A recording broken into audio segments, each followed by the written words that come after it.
Hello friends, आपका हमारे channel A to Z teaching student में स्वागत है। आज हम टेंस को जानने से पहले उसके बेसिक के बारे में जान लेते हैं।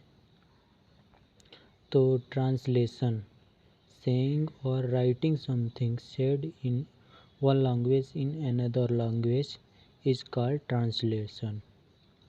इसको हिंदी में अनुवाद, एक भाषा में कही गई बात को दूसरी भाषा में कहना या लिखना अनुवाद कहलाता है। कहने का मतलब, अगर पहला पर्सन अगर वो हिंदी में बात कर रहा है और आप उसको दूसरी भाषा यानी कि इंग्लिश भाषा में जवाब दे रहे हैं तो इसको अनुवाद कहते हैं। कोई भी भाषा हो, जैसे तेलुगु है, तेलुगु को मलयालम में बोल रहे हैं, ये भी अनुवाद है, तो अनुवाद इसी को कहते हैं। आइए जानते हैं कि दोनों में अंतर क्या है। दोनों भाषाओं में अंतर, इसको इंग्लिश में कहेंगे डिफरेंस बिटवीन बोथ लैंग्वेजेस। दोनों भाषाओं में अंतर। In Hindi sentences subject plus object verb usually comes. तो हिंदी वाक्यों में कर्ता प्लस कर्म प्लस क्रिया प्रायः आता है। हिंदी वाक्य में जो है कर्ता पहले आता है, फिर कर्म आता है, फिर उसकी क्रिया आती है। ठीक। Example, Ramesh reads a book. उदाहरण हिंदी में, रमेश एक किताब पढ़ता है। तो रमेश कर्ता हो गया, कर्म इसका एक किताब हो गया, और क्रिया जो है पढ़ता है। ठीक। अब दूसरा number, in English sentences subject plus verb plus object usually comes.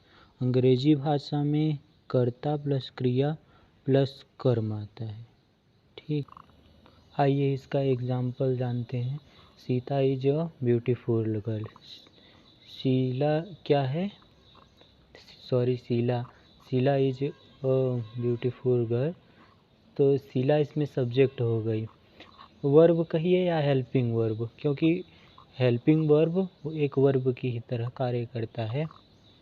तो इज क्या हो गया, इसमें वर्ब हो गया और हेल्पिंग वर्ब हो गया, और ब्यूटीफुल गर्ल ऑब्जेक्ट हो गई। शीला एक सुंदर लड़की है। वाक्य में कर्ता कर्म क्रिया की जांच कैसे करें या करने क्या करके प्रश्न करें। तो वाक्य में कर्ता कर्म क्रिया की जांच है तो प्रश्न, question to check the subject object and verb in a sentence. तो पहला number, subject, by asking the question who to whom the subject is revolved.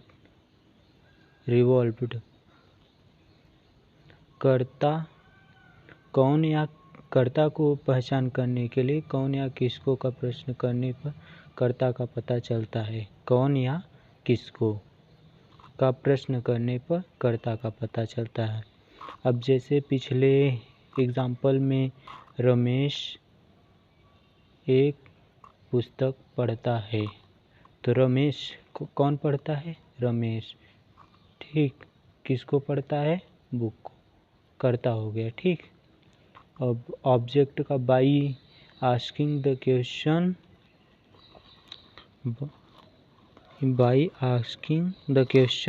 What whom both action is revolved. तो कर्म का पता करने के लिए क्या या किसको दोनों का प्रश्न करने पर कर्म का पता चलता है। ठीक। जैसे क्या करता है? किताब पढ़ता है। क्या करता है? गाना गाता है, ऐसा। और तीसरा number, by asking question according to tense what is doing we get the verb. क्रिया क्या करता है, टेंस के अनुसार प्रश्न करने पर वर्ब का पता चलता है। ठीक। जैसे शीला एक गाना गाती है, तो शीला क्या करती है? एक गाना गाती है। तो इसमें क्रिया क्या हो गया, गाना गाती है। Thank you. इसी प्रकार वीडियो देखने के लिए हमारे चैनल को सब्सक्राइब करें।